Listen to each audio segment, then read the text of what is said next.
Oficinas pedagógicas.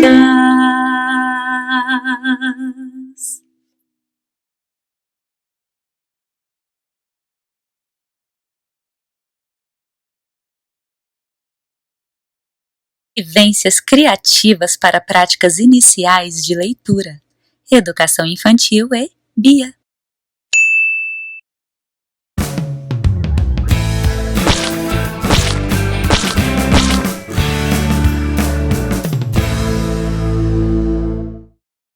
Era uma vez, um lugar onde as pessoas tinham muitas ideias na cabeça. Elas viviam em um mundo globalizado. Daí, surgiu um homem chamado Nicolau. Nicolau também tinha muitas ideias e queria compartilhar as coisas que sabia. Mas, a pandemia chegou. Agora, Nicolau entendeu que apenas uma ideia importava: compartilhar coisas boas. As ruins já estavam no ar. Nicolau encontrou Maria. Maria pensava assim: filhos, casa, trabalho, coronavírus. Nicolau encontrou Pedro. Pedro pensava assim: trabalho, seca, mundo, guerras, coronavírus. João pensava assim: pão, dinheiro, corona. Corona, dinheiro e pão. Nicolau também encontrou Manuela. Manuela pensava desse jeitinho: animais, matas, meio ambiente e coronavírus. Os filhos dessas pessoas andavam com a cabeça bem cheia de ideias também. Eles pensavam assim: celular, WhatsApp, computador, joguinhos e coronavírus. E Nicolau teve uma ideia.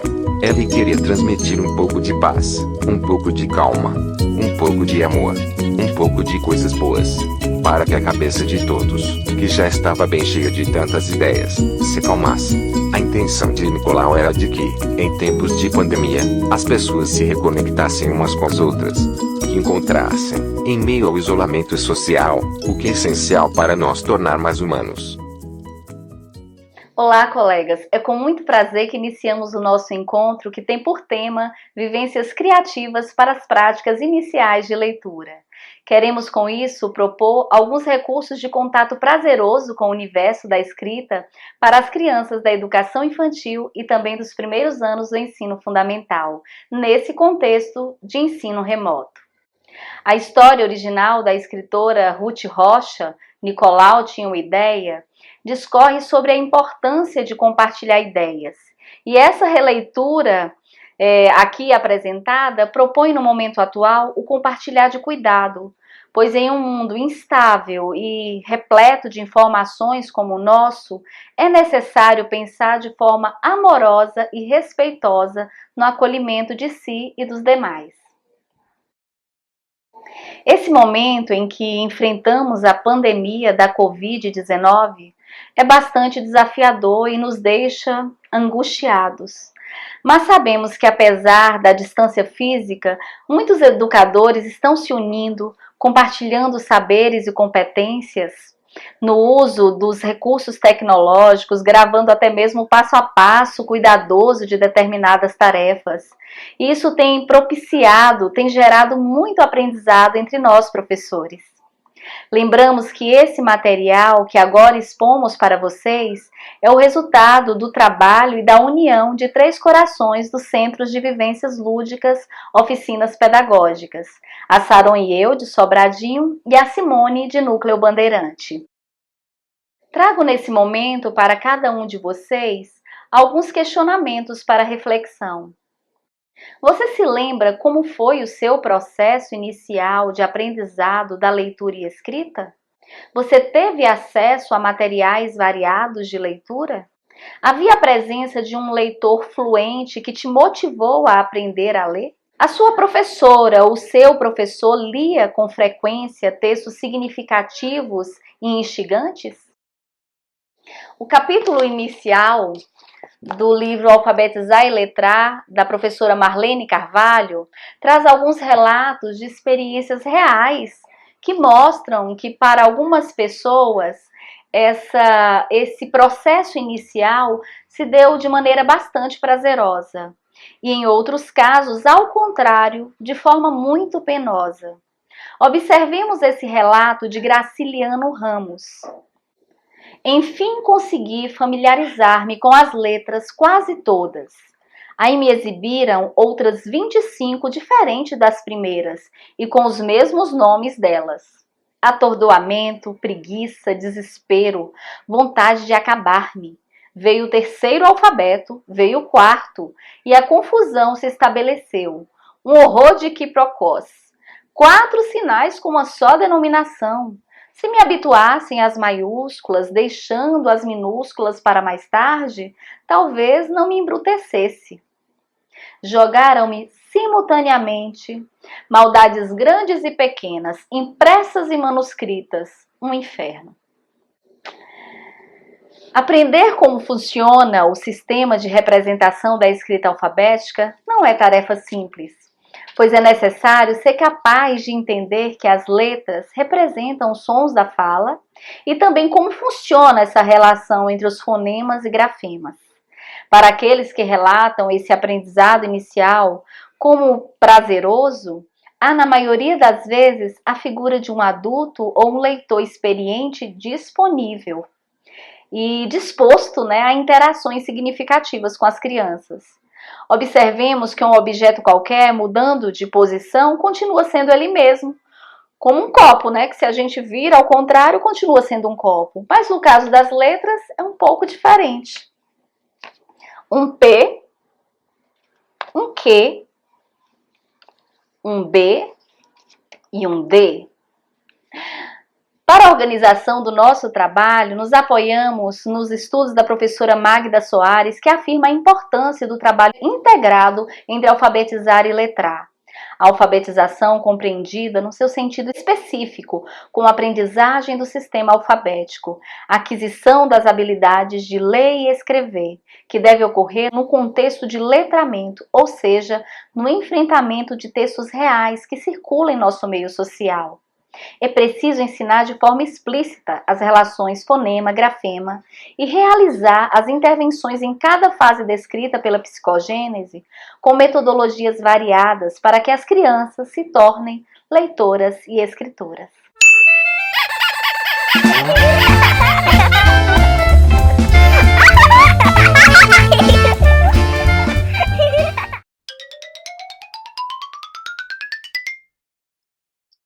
Tempo para... Não há tempo para... Deixa eu ver o jeito que era...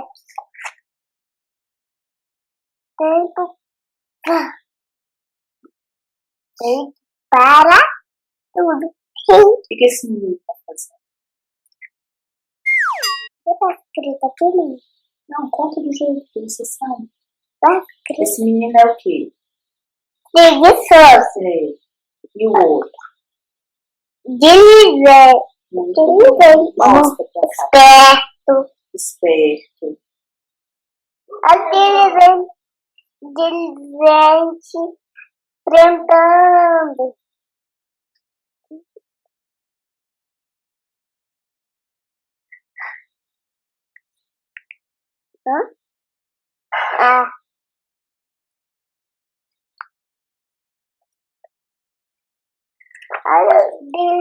Diligente. Olha o preguiçoso. Enjoado da chuva.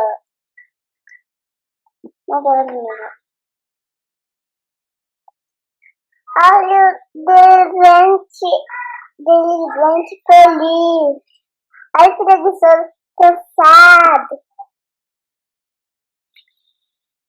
Primeiro eu digo.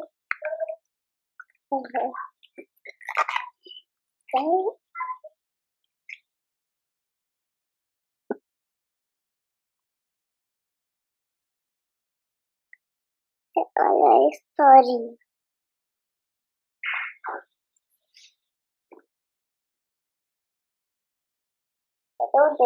Do André.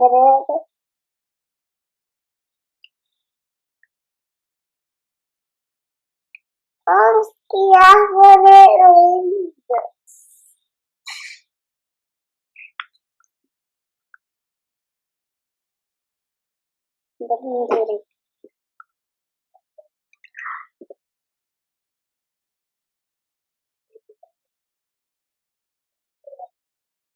E amanhã, até a terceira vez, vai ter meus amigos. Amanhã tem mais, só que não vou amanhã. Vitória é essa?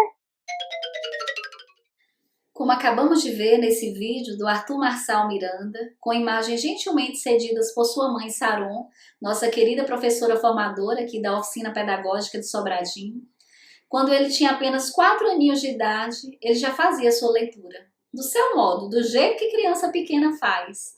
Ainda não sob os moldes convencionais, pois não havia ainda apropriação formal do sistema alfabético de escrita, mas ele realiza como uma criança pequena, pelo faz de conta. E no faz de conta ele tem total domínio sobre o livro. Ele se apoia no seu repertório, no que ele lembra da leitura do adulto, no modelo que outros leitores mais experientes forneceu a ele. E também ele se apoia na ilustração do livro e sua imaginação flui naturalmente. Eu não sei se vocês perceberam, mas logo no início do vídeo, há um momento em que sua irmãzinha, um pouco mais velha que ele, ela interrompe e diz que não é daquela forma. E aí sua mãe, sabiamente, intervém de maneira positiva, né, como uma adulta que compreende a importância desse momento, e ela fala assim: não, filho, continua, leia, continua lendo do seu jeito. E o Arthur prossegue. Nós, enquanto professores, precisamos estar atentos nesse momento, inspirando as famílias, né, a fornecerem esse espaço de liberdade para as crianças lerem do jeito delas, usando os recursos que elas possuem. Pois a criança que confia no seu potencial, ela se torna um investigador mais eficiente do sistema alfabético de escrita. Tem uma parte no vídeo em que o Arthur, ele mostra que já está começando a fazer certa investigação. Ele fala: cadê o dedo, André? Ele começa a levantar suas hipóteses, possivelmente já ligando a um contexto onde essa letra apareceu vinculada ao nome de alguém que ele gosta. Como é importante que no início do processo, os nomes, as letras sejam vinculadas, né, ao universo conhecido e afetivo da criança, que gerem alegria e emoção. O interesse da criança, ele se amplia quando o texto é apresentado pelas histórias, pelas brincadeiras com as palavras, como é o caso das parlendas, das adivinhas, dos trava-línguas, das quadrinhas populares, que estão totalmente liberadas para o uso do professor, né? E nesse contexto atual, para gravação também, pois são de domínio público, né? Fazem parte da nossa cultura. A brincadeira para a criança é sua forma de ser e estar no mundo. Alguns teóricos definem como o termômetro da saúde da criança. E esse deve ser o propósito ideal das práticas iniciais da leitura, que o texto, que as palavras, que as letras adentrem no universo infantil pela brincadeira, pela diversão, pois o objetivo primordial da vida da criança a gente sabe bem qual é, né? O brincar.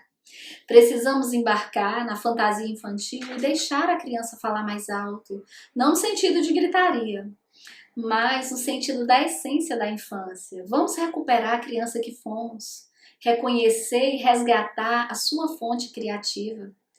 Nós somos como matrioscas, aquelas bonecas russas, né? Hoje eu sou uma adulta mais experiente, né? Mas que abrigo uma mulher se tornando mais madura, que abrigo também a adolescente querendo transformar tudo, e que abrigo a criança com seu mundo de brincadeiras. Paulo Freire relata em seu livro A Importância do Ato de Ler as suas primeiras leituras na casa grande onde ele morava. No canto dos pássaros, no processo de amadurecimento das frutas, na exploração do seu quintal, de certa forma, o primeiro mundo que a ele se mostrava. Suas leituras iam, pouco a pouco, lhe tornando íntimo do mundo, pois seus temores iam desaparecendo. Isso não fazia dele um adulto antecipado, era o exercício permanente da sua aguçada curiosidade de menino. As crianças pequenas, que realizam as suas leituras livremente como uma brincadeira e que são incentivadas por adultos que acreditam no seu potencial e que estão disponíveis aos seus questionamentos, elas se tornam detetives eficientes do sistema alfabético de escrita. E este será aprendido de forma muito mais prazerosa com as intervenções significativas e reflexivas dos seus professores.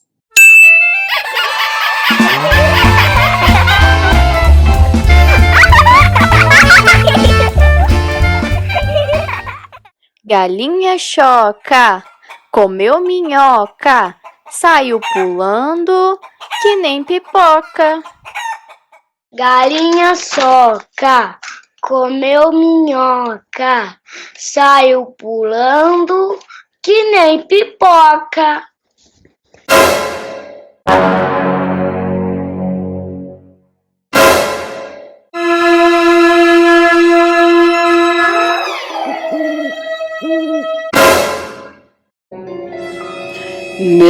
Meia-noite, uma velha com a faca na mão, passando manteiga no pão.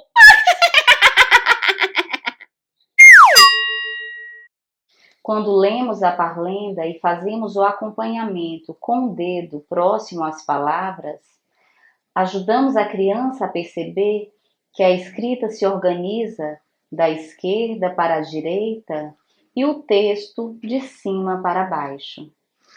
As palavras mão e pão são muito parecidas, não é mesmo? Olha. Mas o que difere as duas é a letra, o som inicial. Em mão, começamos com M, em pão, começamos com P. Mas, se contarmos quantas letras usamos para escrever mão, vamos ver? 1, 2, 3.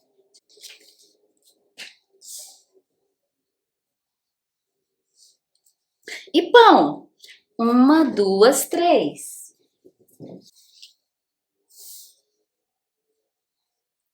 Então, as duas têm a mesma quantidade de letras.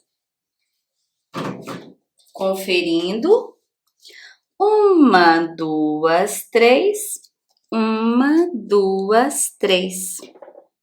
Mas, quando abrimos a boca para falar mão, abrimos quantas vezes a nossa boca?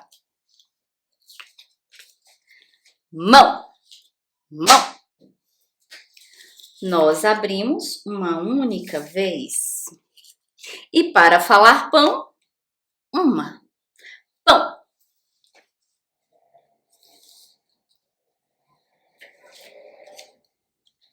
Observamos que com essa atitude a gente faz uma comparação entre as duas palavras que são bastante parecidas e que apenas um único som transforma a palavra em outra coisa, o som da primeira letra.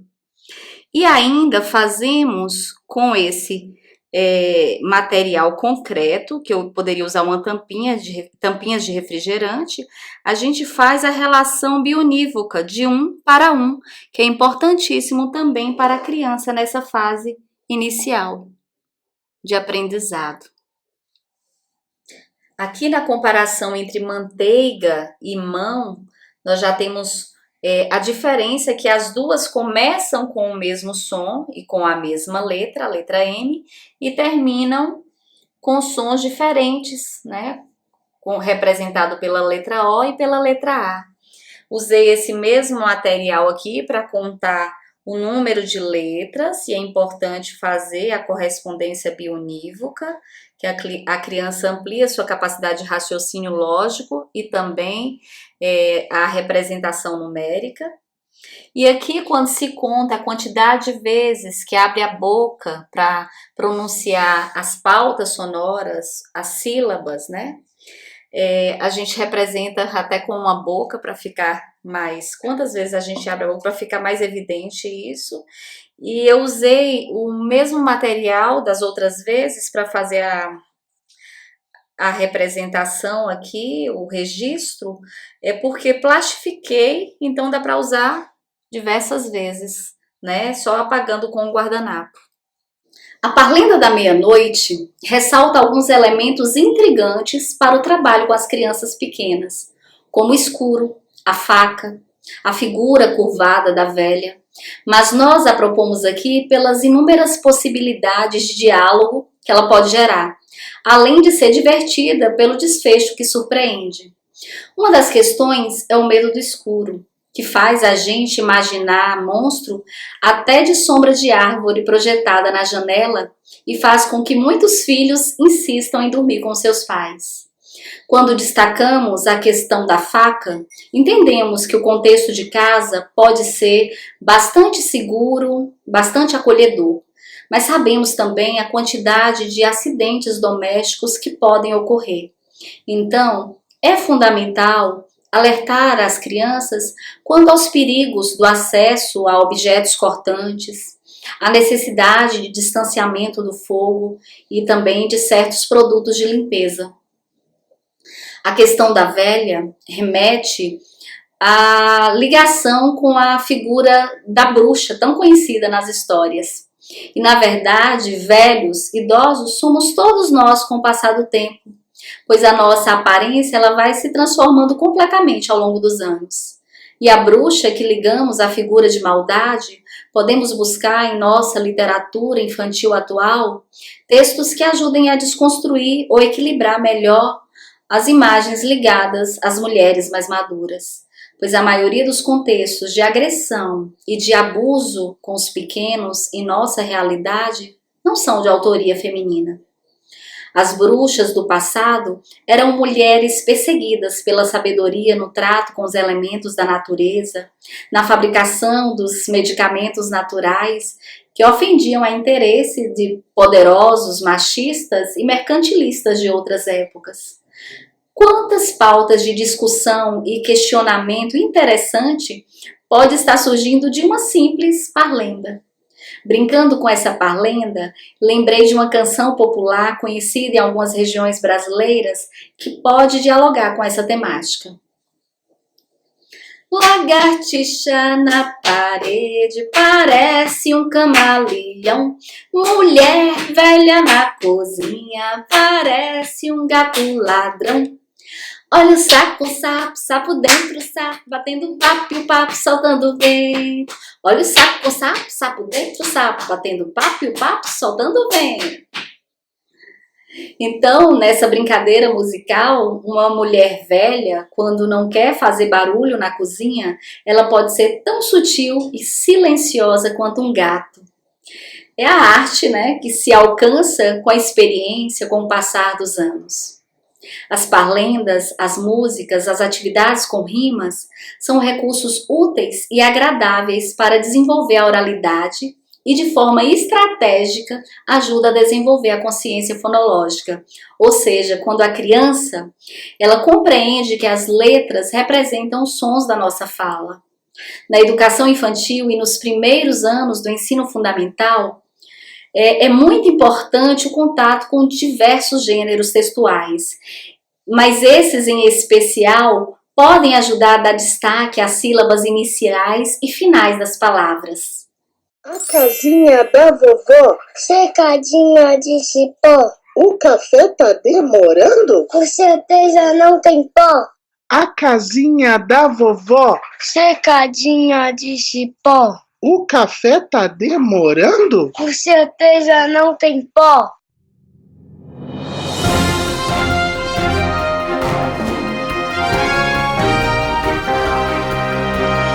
Gostei de você, vovozinho. Obrigada, meu netinho. Oi, eu quero discutir um pouquinho com vocês agora sobre possíveis conexões entre a ludicidade, a criatividade e a aprendizagem. Todos nós nascemos com a capacidade criativa. São as nossas experiências ao longo da vida que vão estimular mais ou menos o desenvolvimento dessa capacidade. Sendo assim, a gente entende que a escola é um ambiente importante para o estímulo à criatividade. Um ambiente visualmente estimulante, colorido, é muito bom. Um lugar onde haja espaço para a criança se movimentar e se expressar é maravilhoso. Mas são as relações humanas, as interações entre adultos e crianças é que vão realmente desenvolver com maior ou menor intensidade a capacidade criativa. A criança precisa se sentir num ambiente em que ela pode se expressar livremente, em que ela pode dizer o que pensa, em que as suas hipóteses sejam acolhidas com naturalidade, que ela não se sinta julgada. A criança precisa ter suas emoções respeitadas, e tudo isso o professor pode fazer intencionalmente durante o seu trabalho. Então, encorajar a autoconfiança, promover atividades lúdicas, são fundamentais para que a criança realmente se sinta encorajada a desenvolver a sua capacidade criativa. Um ambiente lúdico, ele é naturalmente um ambiente criativo. Por quê? Porque é um ambiente em que as atividades são apresentadas de uma maneira tranquila, leve, para a alegria, para o envolvimento, para a criação, para a imaginação. Então, as crianças, de um modo geral, correspondem muito bem a um ambiente assim. Agora a gente está trabalhando num momento em que há um distanciamento em relação às nossas crianças. Nós estamos dependendo muito da mediação dos pais para que as atividades escolares aconteçam.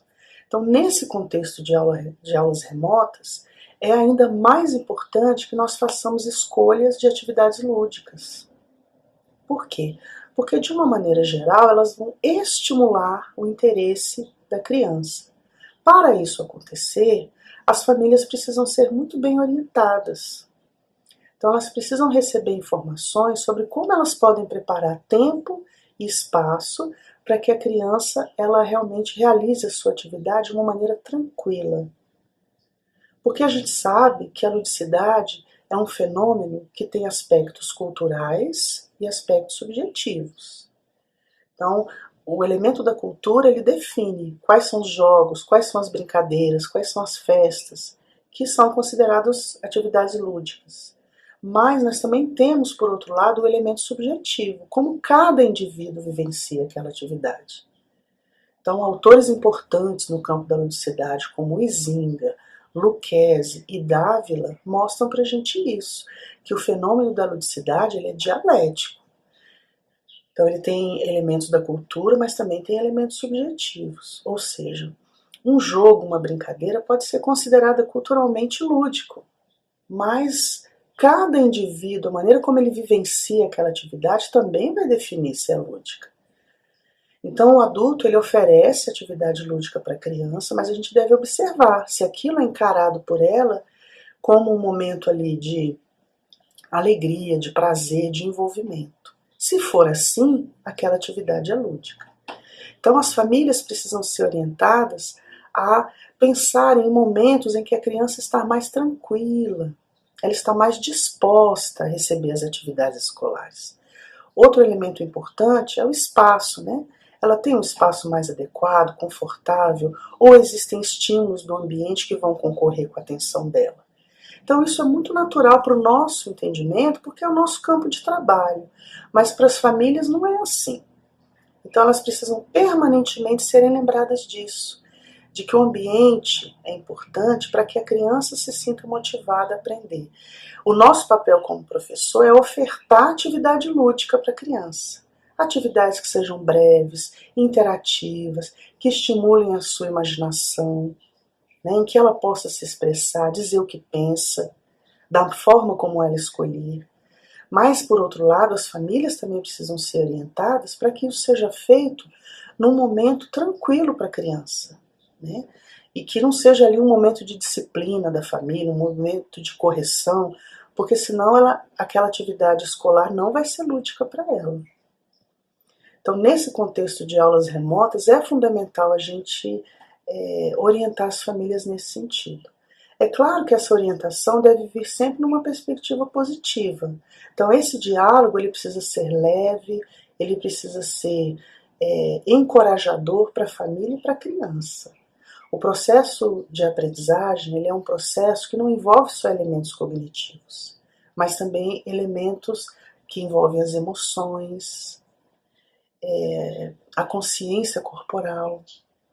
Então, as melhores atividades serão aquelas em que nós, como professores, vamos escolher estimular não só elementos cognitivos, mas esses outros também.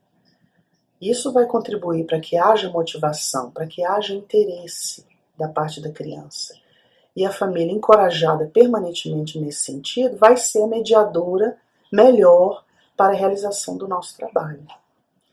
Então, todas as coisas estão interligadas, né? Então, oferecer atividade lúdica, que essa atividade, de fato, alcance o estímulo a essa capacidade criativa, que, naturalmente, vai promover um funcionamento contínuo, né, desse processo de aprender. É um momento de paciência, de acolhimento e de encorajamento. Então, que nós saibamos lidar com essas questões, que são desafiadoras, sim, mas que nós entendamos que as nossas crianças também são sensíveis a tudo que está acontecendo. Então, vamos aproveitar a sua capacidade de ser alegre, de ser curiosa e de ter prazer naquilo que faz. Então, vamos tentar trazer isso tudo para os elementos das atividades escolares, porque assim nós vamos conseguir passar por esse momento da melhor forma possível.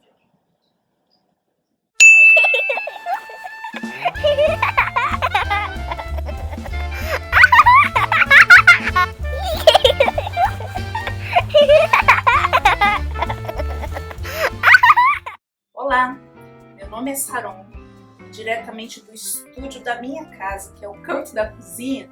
Eu vou ensinar para vocês a fazer alguns brinquedos que podem favorecer nessa interação da criança com as letrinhas, a leitura dela. Tá? O que vai acontecer aqui? Para eu fazer a letrinha do meu nome, eu preciso dar um pouco de consistência, é uma medida que você vai perceber fazendo. Como é que eu iniciei? Eu peguei na diagonal e fui amassando o papel alumínio para construir a minha letra S. Pegar a outra metade para dar uma fortalecida, tá? Também na diagonal. E agora eu vou começar a moldar a letrinha S do meu nome. É uma atividade tão gostosa e que a criança com certeza consegue amassar, né, a ponto de deixar ele moldável.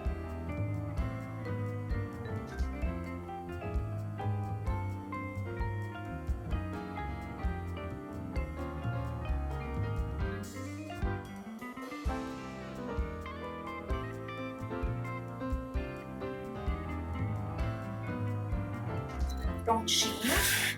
Aqui, ó, nós temos então as letrinhas do nome, onde você tem inúmeras possibilidades, né? Tanto a contação de letras, como qual é a letrinha que começa esse nome, a letra inicial, a letra final, se dá para formar, será que dá para formar outra palavrinha?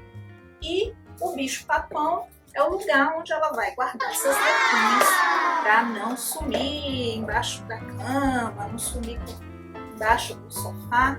E aqui nós temos o nosso bicho-papão de bicho-papão em cima do telhado, deixa meu bebê dormir um sono sossegado. A próxima atividade que nós vamos fazer é o telefone com garrafas de Coca-Cola e mangueira. Aqui eu tenho uma mangueira de aproximadamente 1,60 m. Então, nós vamos utilizar também cola de silicone, uma tesoura e, se você tiver em casa, a fita isolante. Eu comprei uma fita isolante colorida. Caso você não tenha, usa o Durex colorido, sem nenhum problema, tá?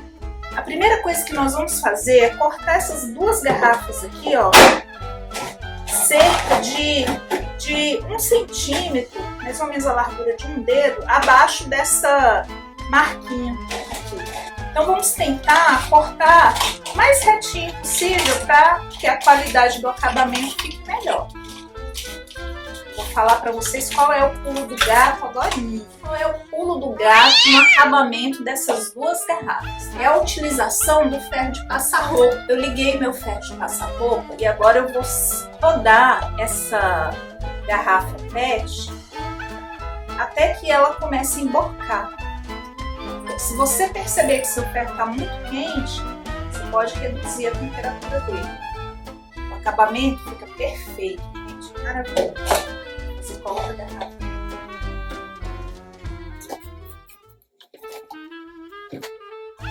Então, nós vamos agora colocar essa garrafa, esse sentido aqui, dentro da nossa mangueira. E nós vamos pegar então a cola de silicone e vamos passar em um pedacinho de TNT. Esse TNT é o que vai fazer a vedação do meu funil, para que ele não saia daqui. Nós vamos dar aqui ó, uma voltinha, cerca de 1,5 voltas, tá? Ele demora um pouquinho para secar. Já tá bastante sequinho aqui. O pulo do gato, vamos passar agora essa cola de silicone por fora.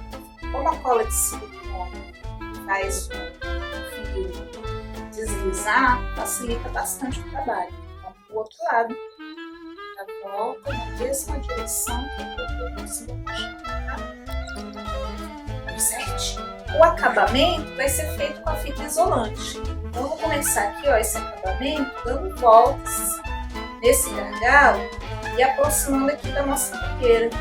Isso aqui é só mais um reforço, né, para que a criança possa brincar sem o risco dessa parte sair. Isso aqui lembra aquele antigo telefone feito de latinha. Não sei se vocês se lembram disso, né? É da minha época. Eu nunca pensei que fosse falar que era da minha época, gente. Graças a Deus, né? Aqui está nosso telefone, onde a criança pode brincar conversando consigo mesma, lendo até um livro, ela pode estar lendo, colocar fazer a leitura para ela mesma. Pode também ser influenciada dentro de casa a conversar, onde um pode falar frases carinhosas, né, frases cheias de sentido para a criança, e ela pode conversar com ela mesma, fazendo brincadeiras, né?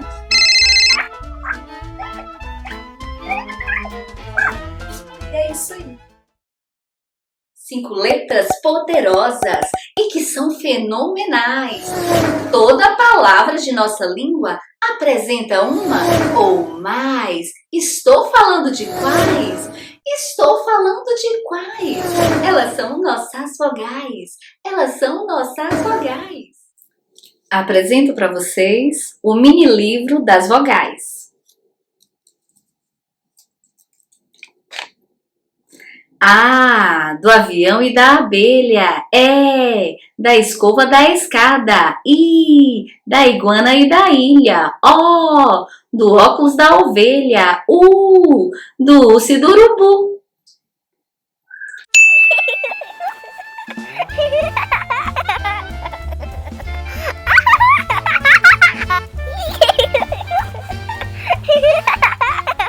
Cordel do Pássaro Encantado, inspirado na história de Rubem Alves, A Menina e o Pássaro Encantado.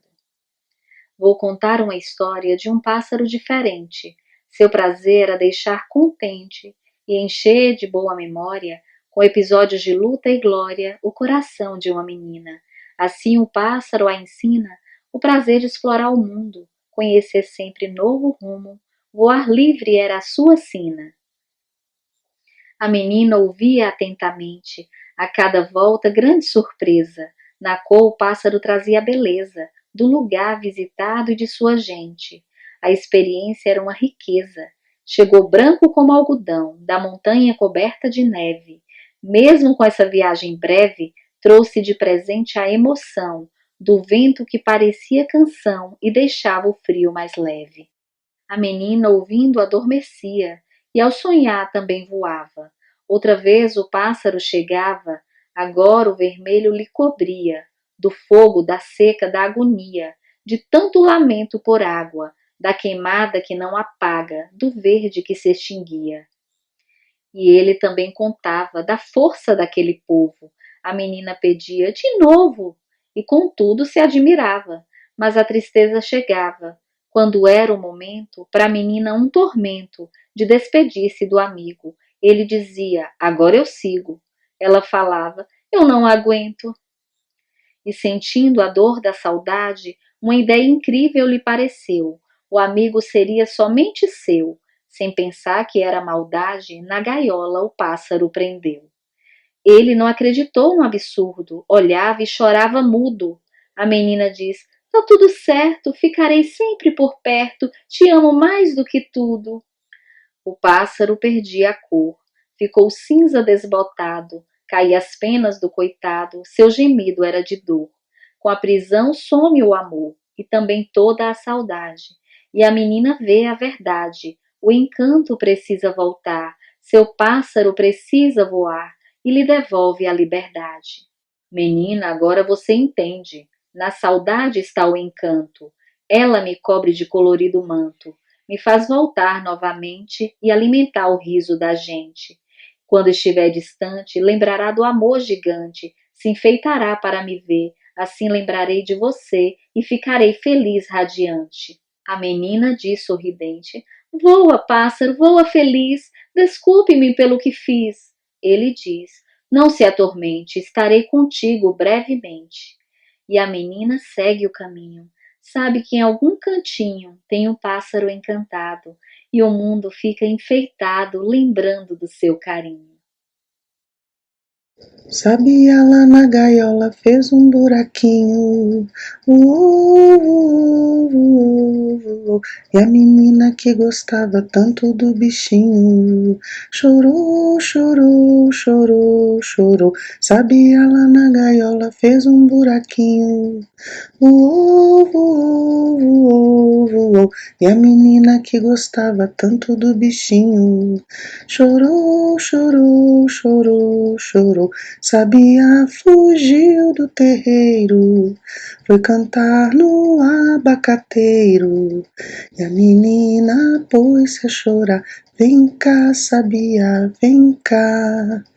A menina diz soluçando, Sabia, estou te esperando. Sabia, responde de lá, não chores que eu vou voltar. Quero ensinar as crianças. Elas ainda têm olhos encantados. Seus olhos são dotados daquela qualidade que para os gregos era o início do pensamento, a capacidade de se assombrar diante do banal. Para as crianças tudo é espantoso, um ovo, uma minhoca, um ninho de passarinho, uma concha de caramujo, o vôo dos urubus, os pulos dos gafanhotos, uma pipa no céu, um peão na terra, coisas que os olhos eruditos não veem. Trecho do livro Do Universo a Jabuticaba, de Rubem Alves.